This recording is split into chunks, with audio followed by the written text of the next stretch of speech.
Audio Jungle.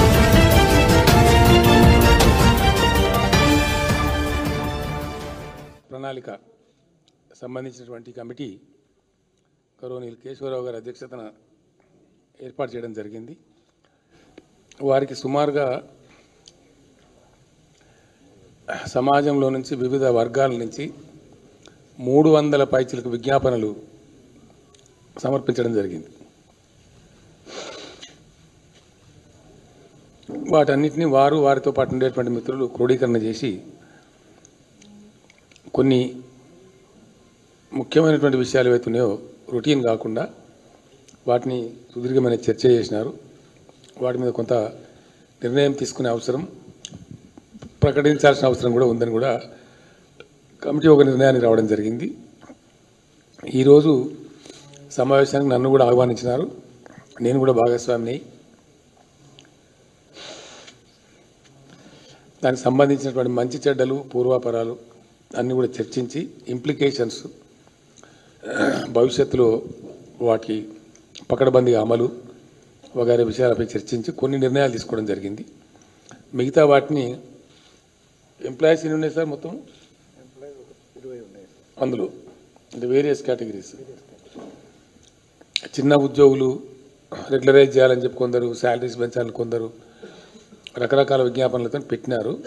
యాక్చువల్గా అవన్నీ passing రిమార్కులు చెప్తాను తప్ప మేనిఫెస్టోలో పెట్టదగినటువంటి అంశాలు ఉండవు. అవి జనరల్ పెట్టకూడదు కూడా. సో వాటన్నిటిని ఒక బొకే కింద, ప్యాకేజ్ కింద చెప్పాల్సిన అవసరం ఉంటుంది.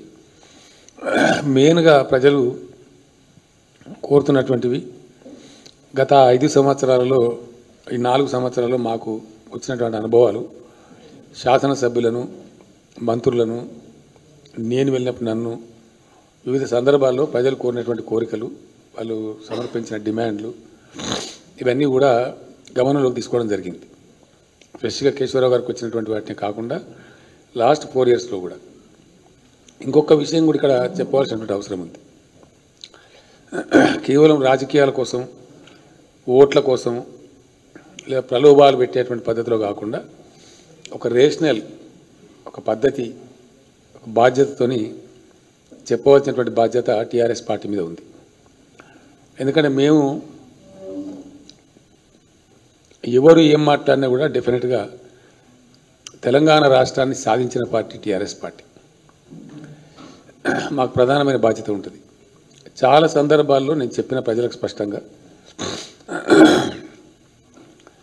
ఎలక్షన్ అంటే, రాష్ట్రం యొక్క మంచి చెడ్డలంటే చాలామందికి పొలిటికల్ గేమ్, ఇతర పార్టీల వారికి. మాకేమో ఒక task. We take things as a task. మాకు ఒక నిర్దిష్టమైనటువంటి లక్ష్యాలు, చేరుకోవాల్సినటువంటి గమ్యాలు చాలా స్పష్టంగా అనుకొని పటిష్టమైన ఆలోచనతోనే మేము ముందుకు పోతాం. చెప్పిన దాన్ని డెఫినెట్గా పాజిటివ్గా అమలు చేస్తాం. ఇక్కడ మన ఎడల, తెలంగాణ రాష్ట్రం ఎడల, తెలంగాణలో ఉన్నటువంటి పరిస్థితుల అన్నిటిని కలిపి మనం సమగ్రంగా ఆలోచించినప్పుడు అన్ని రాష్ట్రాలు అటువంటి పరిస్థితి కాదు. రాష్ట్ర ఏర్పాటు ఒక పరిణామం. ఆ పరిణామాన్ని అనుసరించి జరిగినటువంటి అనేక పరిణామాలు కూడా ఉన్నాయి. ఎందుకంటే రాష్ట్రం ఏర్పడిన నాడు ఒక అనూహ్యమైన పరిస్థితి.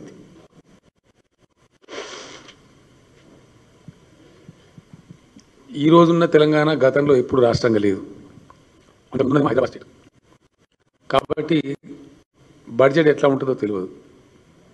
విభజన సందర్భంలో చెలరేగినటువంటి అపోహలు, చేపట్టిన దుష్ప్రచారాలు, నానా రకాల అపప్రదలు, ఇవన్నిటితో కలగాపులగంగా ఉండేది.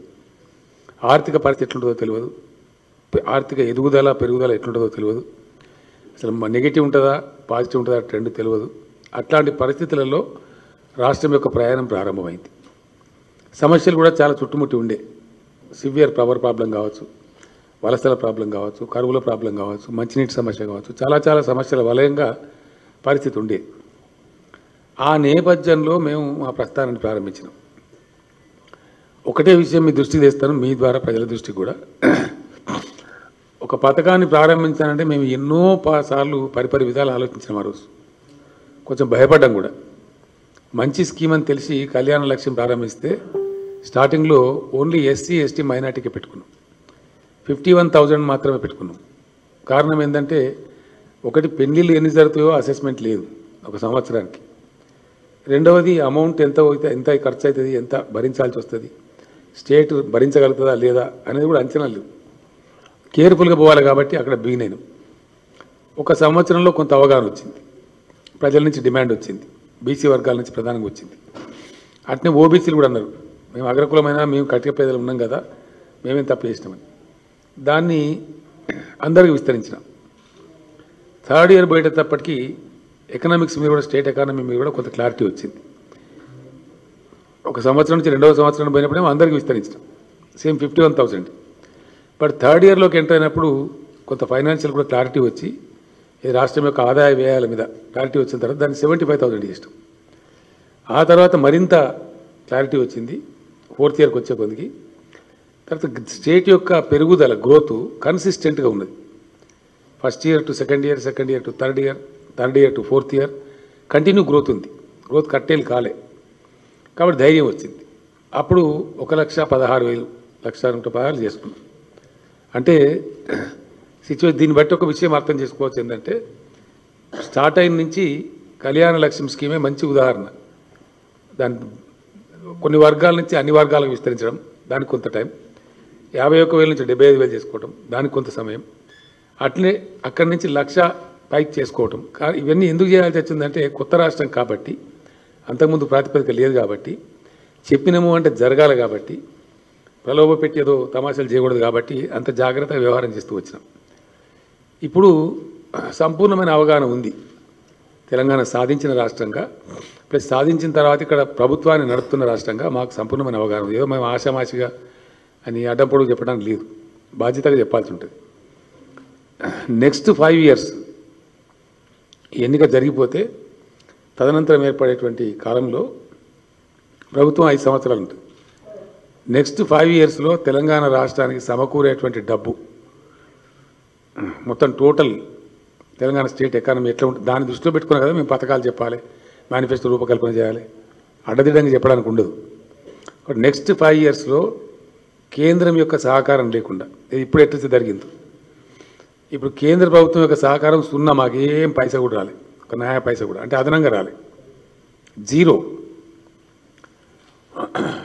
నేను ఎవరినో విమర్శించడానికి చెప్తలేను, ఫ్యాక్ట్ చెప్తాను. ఈ 4 ఏళ్లలో మాకు అంటే మీకు చిన్నగా ఈజీగా అర్థం కావాలంటే, మిషన్ కాకతీయ బాగుందని యుఎన్డిపి మెచ్చుకున్నది, వరల్డ్ బ్యాంక్ మెచ్చుకున్నది. Water man of India Rajender Singh మన దగ్గర వచ్చి నర్సంపేట చెరువు కట్ట మీద ఆయన బర్త్డే సెలబ్రేట్ చేసుకున్నాడు. అంత అప్లాస్ వచ్చింది దానికి. నీతి ఆయోగ్, కేంద్ర ప్రభుత్వం ఏర్పాటు చేసినటువంటి నీతి ఆయోగ్ దానికి డబ్బులు ఇవ్వమని చెప్పి రికమెండ్ చేసింది, కానీ ₹1 కూడా కేంద్ర ప్రభుత్వం ఇవ్వలేదు.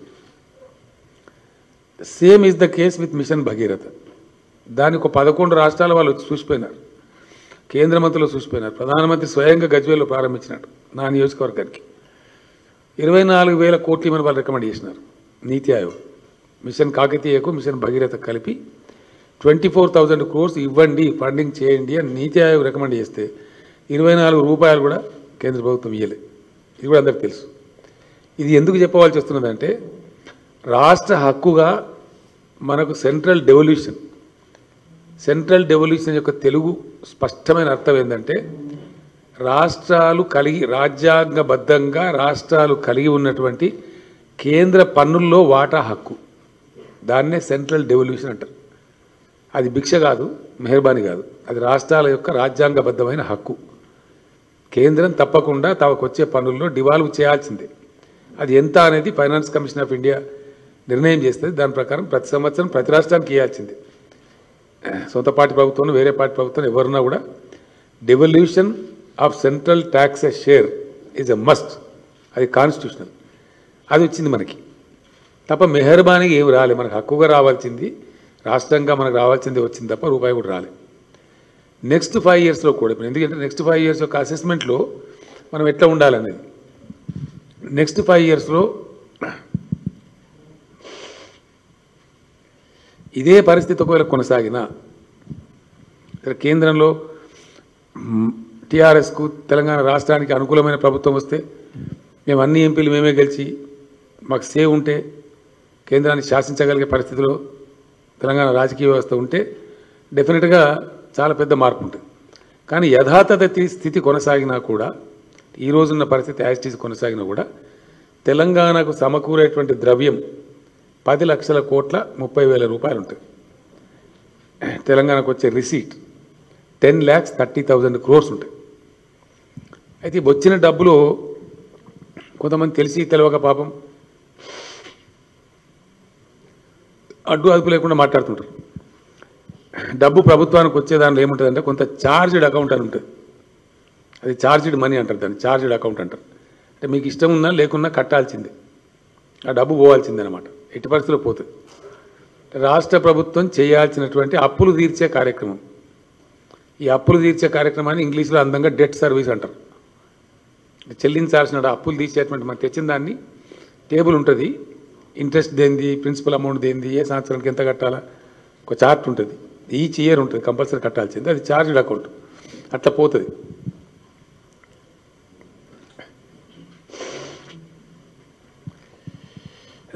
అట్లా పోయే డబ్బు ఈ 5 సంవత్సరాలలో కలిపి, అంటే ఒక సంవత్సరం మనం 30,000 కోట్లు కడతాం, ఒక సంవత్సరం 40,000 కోట్లు కడతాం, ఇంకో సంవత్సరం పోతే 62,000, హైయెస్ట్ 62,000 కోట్లు కూడా ఉంది.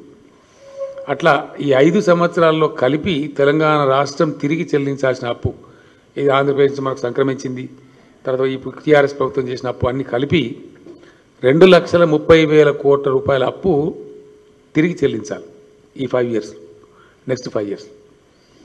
2,30,000 కోట్లు డెట్ సర్వీస్ అంటే అప్పులు తిరిగి చెల్లించాలి. చెల్లిస్తే ఏం జరుగుతుంది, మనకు 1,30,000 కోట్ల రూపాయలకు మళ్ళా ఎలిజిబిలిటీ వస్తుంది. అంటే 1,00,000 కోట్లు మనకు పోతుంది. 10 లక్షల కోట్లలో 1,00,000 కోట్లు మనది కాదు, అది గ్యారంటీ పోతుంది అనమాట. అంటే 9 లక్షల కోట్లు మీరు ఖర్చు పెట్టుకోవాలని డబ్బు ఉంటుంది. అందులో కంపల్సరీ ఉంటుంది మళ్ళీ ఛార్జ్డ్ అకౌంట్ కాకపోయినా జీతభత్యాలు, పెన్షన్స్ వగైరా వగైరా అది ఉంటుంది. అది పోను మిగిలిన డబ్బులు మనకు ఖర్చులకు ఉంటాయి. అంటే రఫ్గా ఒక బ్రాడ్ పిక్చర్ చెప్తున్నాను. దాని తదనంతరం కేంద్రం నుంచి సహకారం దండిగా ఉందనుకోండి, కొన్ని ప్రత్యేక పథకాలకు, కొన్ని గ్రాంట్స్. ఇప్పుడు మొన్న మహారాష్ట్ర ఆయన ఎందుకు ఇచ్చారో ప్రైమ్ మినిస్టర్ కానీ వాళ్ళ పార్టీ సర్కారు ఉందని ఇచ్చారు, దేనికి ఇచ్చారు, 15,000 కోట్లు ఇచ్చారు మొన్న special package, cabinet resolution pass చేసి. అట్లా అనుకూల ప్రభుత్వం కనుక ఉన్నట్టయితే మనకు ప్యాకేజీలు తెచ్చుకుంటాం, ఇరిగేషన్ ప్యాకేజ్ కావచ్చు, మరొకటి రోడ్ల ప్యాకేజ్ కావచ్చు, తెచ్చుకోగలుగుతాం. మనకు అనుకూలమైన ప్రభుత్వం ఉంటే సంవత్సరానికి ఒక 20,000-30,000 కోట్లు అదనంగా తెచ్చుకునే ఆస్కారం ఉంటుంది.